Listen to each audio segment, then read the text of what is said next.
Сайн байцгаана уу хүүхдүүдээ. Сайхан сургуулийн Бан ангийн багш сайн жаргал байна. Өнөөдөр бүгдээрээ монгол хэлний хичээлээ хийгнэ. Монгол хэлний хичээлээрээ утга ялгасан үгийг зөв уншиж бичнэ. Суралцсан зорилт 2-2 А. Хийх алхмууд энэ үсгээр утга ялгасан үгийг зөв унших. Энэ үсгээр утга ялгасан үгийг нүдлэх. Энэ үсгээр утга ялгасан үгийг зөв бичих арга суралцсанаа.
Сая бичлэгдэр хүүхдүүдээ юуны тухай гарсан бэ? Нэмээ Монгол гэр барих тухай гарч байна тийм ээ. За одоо бүгдээрээ зургийг ажиглаад нэрлэн бичиж. За эхний зураг юуны зураг байна хүүхдүүдээ хараад нэрийг өөрсдөө бичээрэй. Дараа нь багшийнхтайгаа тулгая. Ханна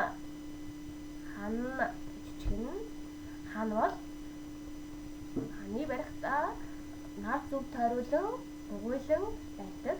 Нойтон бургасаар хэлбэрийг нь гаргаж сүүдэр газар хатаадаг. Дараагийн зургийг харъя. Юуны зураг вэ хүүхдүүдээ нэрлэн бичээрэй. Багна бол юмыг тулж тулгуурлах үүрэгтэй байдаг.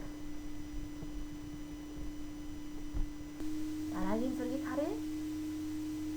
Дараагийн зураг бол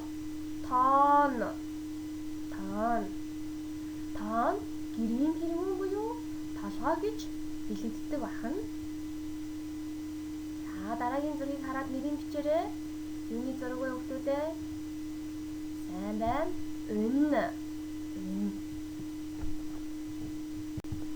За одоо бүгдээрээ ансхыг таацгаая. Ишигний ивэр ийшээ тийшээ. Тэр юу вэ? Малтмал нэгэн цаграг, махир 6 хавраг. Тэр юу вэ? За ансхны хариултууд хаана тоон гэсэн бэ? Айл онцгой нь хан, айл онцгой нь тоон юм болоо хүүхдүүдээ. Ишигний ивэр ийшээ тийшээ гэдэг бол хаана? Малтмал нэгэн цаграг. Цаграг бол дугуй хэлбэртэй учраас тоон ахна. Аачлаа. Одоо бүгдээрээ дараах үгсийг анхааралтай уншаад яаж хэлэгдэж байгааг сайтар сонсоорой. Өөрсдөө мөн хэлж үзээрэй. Хан гэдэг үгний ард а шиг нэмий ханна. Тоон энэ ард а шиг нэмий тоон. Баган энэ ард а шиг нэмээд үзье. Багна. За хүүхдүүдээ хоёр игнэнд байгаа хоёр үгсүүд маань өөр хэлэгдэж байна. Дахин уншиж үзье. Одоо уншихдаа эхний игнэний үгийг хэлээд уншъя. Хан, тоон, баган. Одоо хоёрдугаар игнэний үгсийг уншъя. Хан, тоон, баган. За. Эхний игнэнд байгаа үгсийн энэ үсгийг дугуулъя. Хан энэ үсгийг дугуулъя. Арын игнэнд байгаа хан гэдэг үгийн наа үгийг дугуулъя.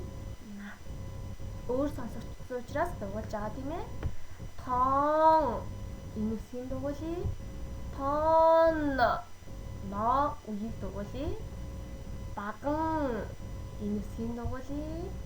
Баган наа үгийг дугуулъя.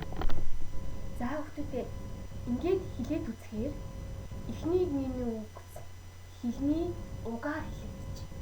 Хан, тоон, баган хэлний угаар хэлэгдэж байгаа учраас хэлний угийн энэ гэж нэрлэнэ. Хоёрдугаар игнэний үгсийг дахин нэг уншъя. Хан, тоон, баган хэлний үзүүрээр хэлэгдэж байна. Тийм учраас эдгээр үгсийг хэлний үзүүрийн энтэй үг гэж нэрлэдэг. Хэлний үзүүрийн эн. Тэ? Одоо хүүхдүүдээ эдгээр үгсүүд маань утгын ямар ялгаа байна вэ? Харъя. Хан хэлний угаар хэлэгдэж байна.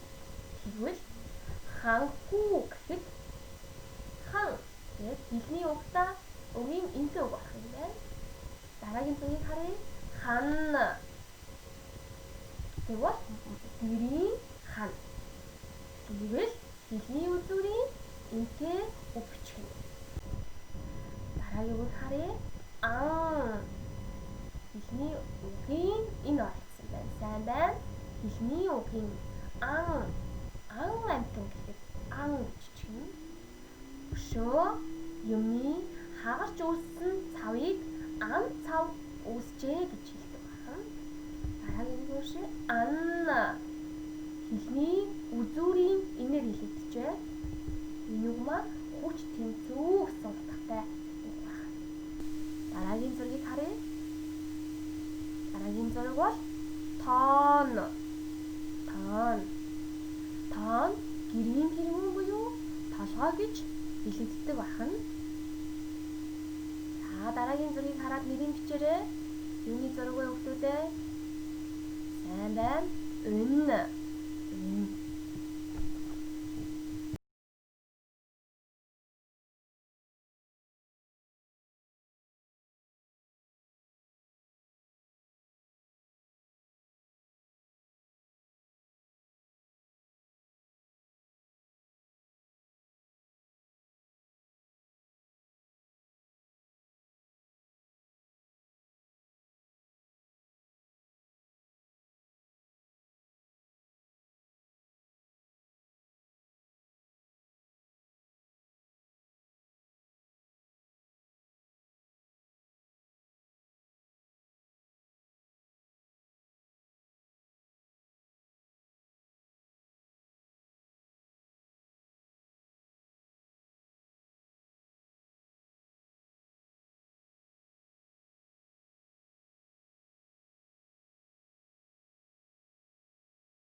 Дараагийн төсөлийг хараарай хүүхдүүдээ. Зөв харгалзуулаарай. Зургийг эртээ зөв харгалзуулаарай. Эхний зураг юуны зураг байна хүүхдүүдээ? Сайн байна. Хан. Хоёр дахь зураг хаалга. Гурав дахь зураг үнэ. Дөрөв дахь нь тоон.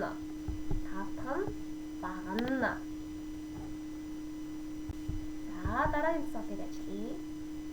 Сан хэлний угаар хэлэгдэжээ. Тэгээ сан хэлний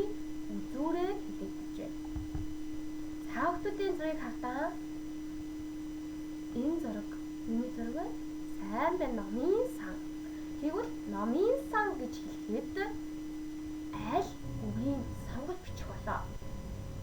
Зүйтэй хэлний үгийн энтэй үг. Номын сан. За, юмыг санаж бодох гэвэл хэлний үзүүрийн энтэй хэл. Тоогоо сан. Санна гэж хэлдэг тийм ээ. За тэгвэл одоо хүүхдүүдээ эдгээр холбоо үгсээрээ бүгдээрээ өгүүлбэр зохиож бичиж. Номын сан гэдэг үгээр өгүүлбэр зохиож үзье. Бид номын сан ном уншлаа. Номын сан чимээгүй байдаг. Бодлохдоо тоогоо санах хэрэгтэй гэж өгүүлбэр зохиож болох нэ. Өнөөдрийн жилдээ амжилтаа оролцсон хүүхдүүдэд баярлалаа. Гэрийн даалгавартаа зурх бичгийн хуудас 66, дасгал 2, 4, 5-ыг